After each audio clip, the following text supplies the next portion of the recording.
여보, 요즘 가게 많이 바쁘지? 일손 부족하진 않아? 무슨 소리야? 요즘 매출 떨어지고 장사 안 돼 죽겠는데. 이 근처에 작년부터 올해까지 새로 생긴 프랜차이즈 카페만 몇 개인 줄 알아? 이미 아르바이트는 다 내보냈고 이번 달 지나면 직원도 한 명 내보내야 할 판이야. 그 정도야? 당신 가게는 그래도 단골 손님 많잖아. 프랜차이즈 카페한테 손님 뺏길 정도는 아닌 걸로 알고 있는데. 그것도 옛말이지. 요즘 옆에서 1,500원, 1,000원 이런 식으로 자꾸 가격으로 밀어붙이는데 나라고 용 빼는 재주가 있어? 그냥 목숨만 살려달라고 납작 엎드려 버티는 수밖에. 이러다가 가게 그만두고 당신 벌어오는 돈으로 집에서 살림이나 할까봐. 안 돼, 내 월급 해봤자 얼마나 된다고. 우리는 당신이 돈을 많이 벌어야 굴러가는 시스템이야. 아직 내 차 할부도 안 끝났고 집 대출도 갚아야지. 알지 알아. 아니까 내가 매출이 떨어져도 이 짓을 포기 못하는 거지. 다음 달부터 직원 하나 줄이고 내가 일을 더 하려고. 그래야 조금이라도 남겨서 가져갈 수 있을 것 같아. 조금만 참아봐. 원래 체인점 새로 생기면 사람들이 그쪽으로 쫙 몰렸다가 시간 좀 지나면 다시 원래 다니던 곳으로 돌아오잖아. 그래, 지금은 버텨야지. 근데 갑자기 내 가게 상황은 왜 그렇게 물어봐? 원래 당신이 내가 하는 일에 이렇게 관심이 많았던가?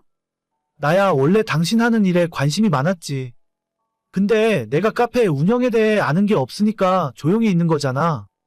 다른 게 아니라 엄마가 그러는데 정윤이가 카페 일 좀 배워보고 싶다 하더라고. 빵 만드는 것에도 관심 있다고 하니까 다음 달부터 당신 가게에서 일 좀 시켜봐. 뭐, 방금 내가 하는 말 못 들었어? 가게 매출 떨어져서 힘들다니까? 있는 직원도 내보내야 할 판인데 아가씨를 어떻게 내가 데려다 일을 시켜? 걔는 초보니까 월급 많이 줄 필요도 없잖아. 그냥 최저임금 주고 힘든 일부터 시켜봐. 카페나 식당 일 같은 걸 안 해봐서 얼마나 힘든지 몰라. 그러니까 아주 힘든 일 시키면 일주일도 못 버티고 그냥 도망갈걸? 그랬다가 어머님이 나서서 뭐라고 하시면 어떡해. 일할 때 불편하기도 하고 진짜 지금 사람 하나 더 쓸 여력도 없어. 당신이 내 가게 요즘 힘들어서 사람 못 뽑는다고 이야기 좀 잘해봐. 아니, 나도 당연히 힘들 것 같다고 대답했지. 근데 내 동생이 당신한테 일을 배우고 싶다고 하더라. 뭐 거기 커피랑 빵이 맛있다나 어쩐다나. 아니, 근처에 스타벅스도 있고 더 큰 카페들 많은데 왜 나한테 온다는 거야? 몰라, 아무튼 다음 달부터 일하고 싶대. 면접 보고 싶으면 미리 불러서 이야기 한번 해보고 필요한 서류 같은 거 미리미리 이야기해줘. 아, 진짜 싫은데. 저는 작은 베이커리 카페를 6년째 운영하고 있고 나름대로 장사가 잘 되는 편이었어요. 한때는 한 달 매출 5천 이상 찍을 정도로 새벽부터 오후 내내 빵만 만들고 커피 내리다가 집에 갈 정도였습니다. 이 주변에 큰 경쟁자가 없기도 했고 제가 유학 생활하면서 취미로 배웠던 빵들이 사람들에게 반응이 꽤 좋았어요. 그런데 바로 작년 초부터 근처에 커다란 프랜차이즈 카페가 생기기 시작하고 그 뒤로 매출이 절반 이하로 떨어지게 되었습니다. 많던 아르바이트생들과 직원들을 줄여가며 버틸 수밖에 없었어요. 그나마 몇 달 전부터 줄어든 매출이 다시 오르기 시작했는데 아직도 많이 힘든 상황입니다.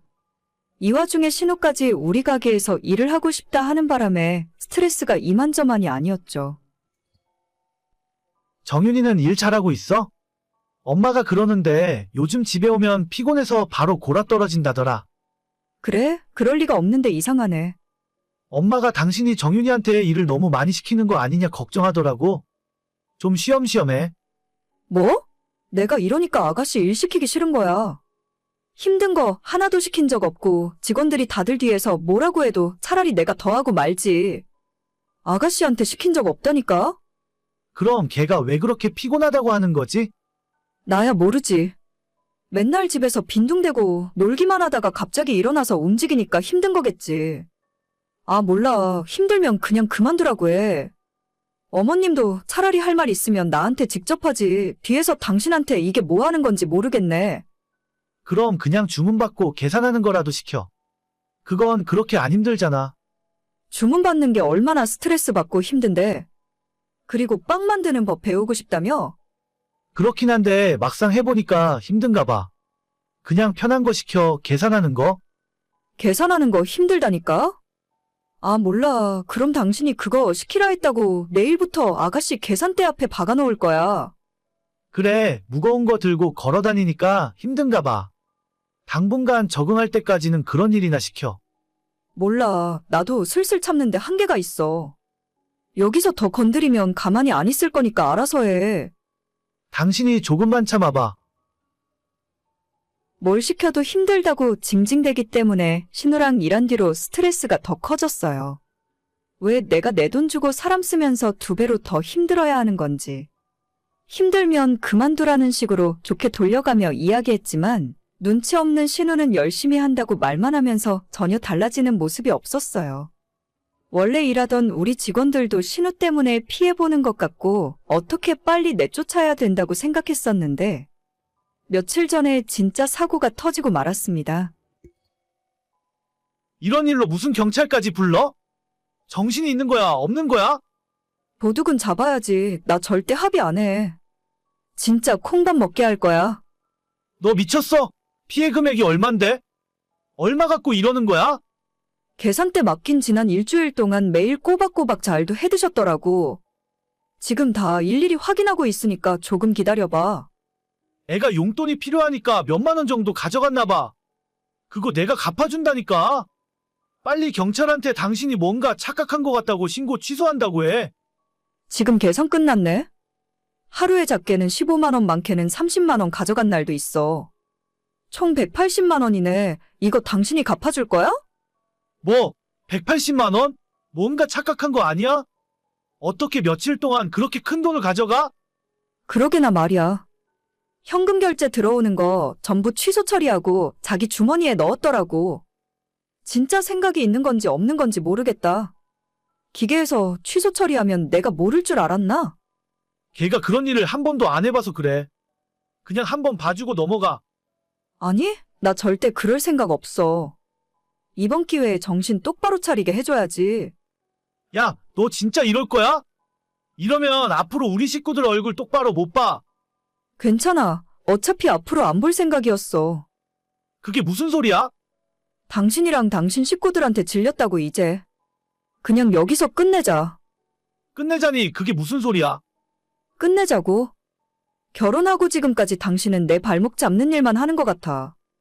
결혼은 서로에게 뭐 하나라도 도움되는 게 있어야 하잖아. 나는 처음부터 지금까지 쭉 손해만 봤던 것 같아. 너 진심이야? 이 와중에 나랑 이혼하겠다고? 그래, 당신이랑 이혼할 거고 도둑은 합의 없이 법대로 처벌할 거야. 이번 기회에 전과 하나 달면 앞으로 취업도 못할 테니까 적어도 남한테 피해는 안 끼치고 살겠지. 야, 너 진짜 말 다 했어? 당신 차키랑 내 집 카드키까지 다 놓고 나가. 꼭 그렇게까지 해야겠어? 너 농담하는 거지? 지금 와서 생각해보면 저런 인간이 뭐가 좋다고 결혼까지 했는지 모르겠어요. 나만 좋다고 평생 날 위해 살겠다며 사탕발림하던 인간이 결혼하고 겨우 2년 만에 손바닥 뒤집듯 사람이 달라지더라고요. 남편 타고 다니는 차도 제가 리스로 뽑아준 거고 집은 원래 처음부터 제가 살던 집이라서 그냥 남편만 빈손으로 쫓아내면 끝이었습니다. 개념 없는 시어머니는 처음엔 저보고 경찰에 왜 신고했냐면서 미쳤다고 화를 내더니 이제는 상황 파악이 됐는지 합의해주고 고소 취하해달라며 싹싹 빌더라고요. 저는 이제 와서 억만금을 줘도 합의해줄 생각 없고 끝까지 처벌받게 할 겁니다. 어차피 이혼하는 마당에 이 정도 선물은 해주는 게 좋을 것 같아요.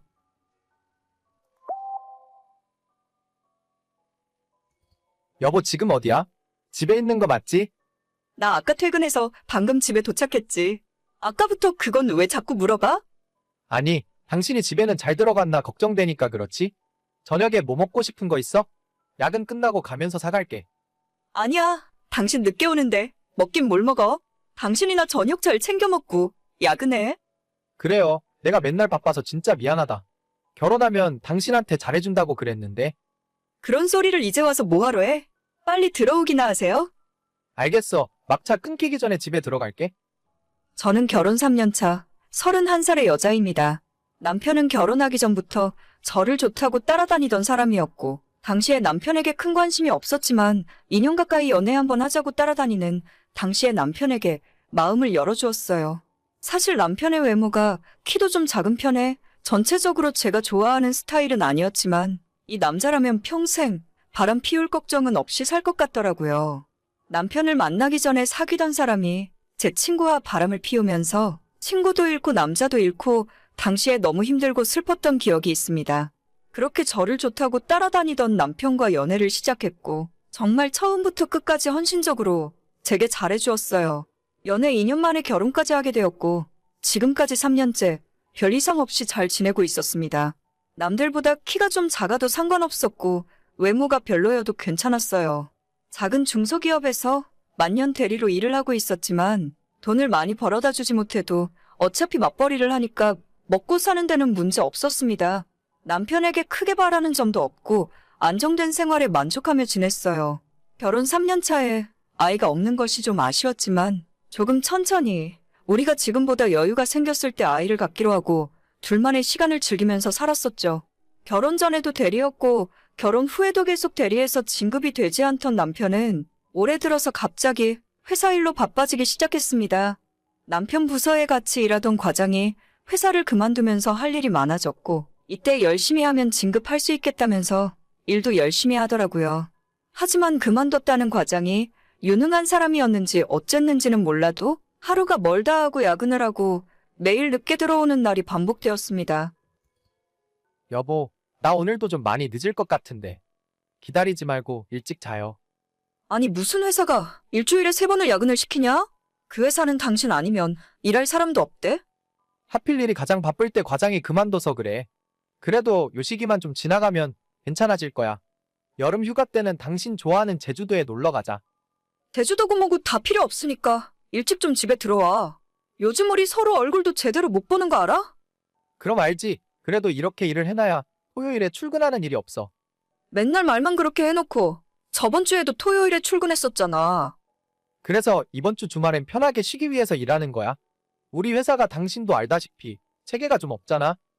알겠어. 너무 무리해서 일하지 말고 저녁밥은 회사 카드로 맛있는 거 챙겨 먹도록 해. 알겠습니다. 오늘 진짜 늦을 것 같으니까 먼저 자. 무슨 놈의 회사가 사람 1명 빠졌다고 매일 야근을 시키고 그것도 모자라서 주말에 출근까지 시키는지 모르겠더라고요. 인력이 부족하면 새로운 사람을 뽑아서 충원해줘야 할 텐데 중소기업이라 그런지 뭔가 일 처리하는 것도 답답하고 옆에서 지켜보는 제 마음도 까맣게 타들어갔습니다. 혼자 저녁 먹는 날이 갈수록 많아지고 주말에도 토요일에는 심심치 않게 출근을 하더라고요. 그렇게 일을 하니까 일요일에는 피곤하다고 하루 반나절 내내 잠만 자고 우리가 얼굴 보며 대화하는 것도 드물어지고 외식을 하거나 데이트를 한 적이 언젠지 기억도 잘 나지 않습니다. 저는 남편에게 기대하는 것은 별로 없는데 소소한 부부의 일상이 깨지는 것이 싫더라고요. 이번에 진급을 안 해도 상관없으니 일을 좀 줄이고 나랑 시간을 더 보내달라고 해본 적도 있습니다. 하지만 그럴 때마다 남편은 자기가 이번에 진급을 해야 월급도 오르고 우리 부부가 아이 낳고 살기에 부족함이 없을 것 같다면서 일을 더 열심히 하더라고요. 그러던 어느 날 모처럼 남편이 출근 안 한 토요일이었고 남편은 전날 늦게 퇴근하고 점심때까지 일어나지 못한 채 잠만 자고 있었어요.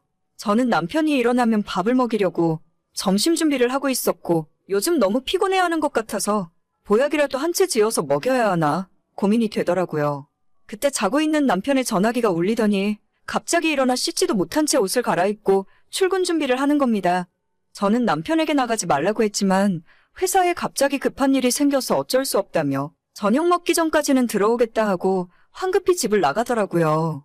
아니 누가 보면 회사를 혼자 다 먹여 살리는 줄 알겠습니다. 그 회사 사장도 그렇게까진 열심히 일을 안 할 것 같은데 떠난 남편의 뒷모습을 보다가 나 혼자라도 밥을 먹어야겠다 싶어서 점심 준비를 계속했어요. 그때 갑자기 제 핸드폰이 울리기 시작했습니다. 자기야, 나 지금 출발해요. 마누라한테는 회사 간다고 이야기 다 해놨어. 어디로 가면 돼? 저번처럼 그냥 처음부터 방 잡고 만날까? 저는 카톡을 보자마자 이걸 뭐라고 답장을 해야 좋을지 모르겠더라고요. 남편이 맨날 늦게 들어오고 주말에도 집을 비웠지만 바람을 피우고 있을 거라는 생각은 정말이지 단 한 번도 해본 적이 없습니다. 그만큼 남편을 믿기도 했었고 연애할 때부터 지금까지 다른 여자에게 눈길 주는 것도 본 적이 없었거든요. 남편의 외모가 여자들이 보기에 그렇게까지 매력적인 외모도 아니었습니다. 평균 이하의 키에 잘생겼다고는 하기 힘든 얼굴. 거기에 결혼하고 나서 체중도 많이 늘어나는 바람에 뱃살까지 두둑하게 잡히거든요.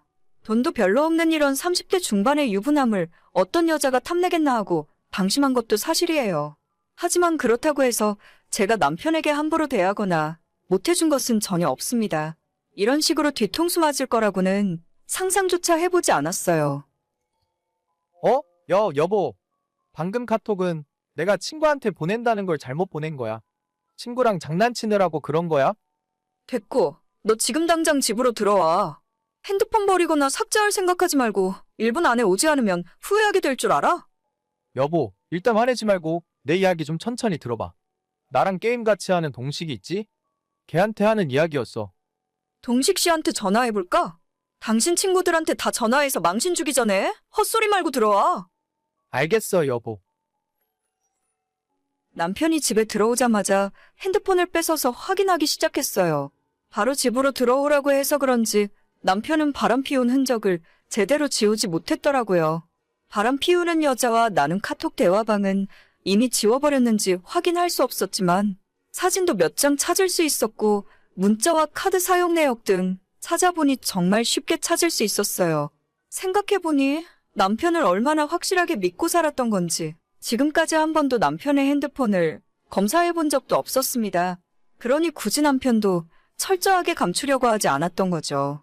최종 결정타로 숙박업소 이용 내역을 찾자마자 저는 더 이상 남편을 믿을 수도 없었고 이 결혼을 계속할 어떤 이유도 없었습니다. 정말 여자한테 인기라고는 전혀 없을 줄 알았는데 회사 부하 직원이랑 바람이 났더라고요. 그 여자는 5살 아들까지 있는 유부녀였고 이번에 저한테 들키게 되면서 그쪽 집안도 완전히 뒤집어졌습니다. 당장 상간녀 소송으로 고소장을 받게 생겼는데 집안에 숨길 수가 없었겠죠.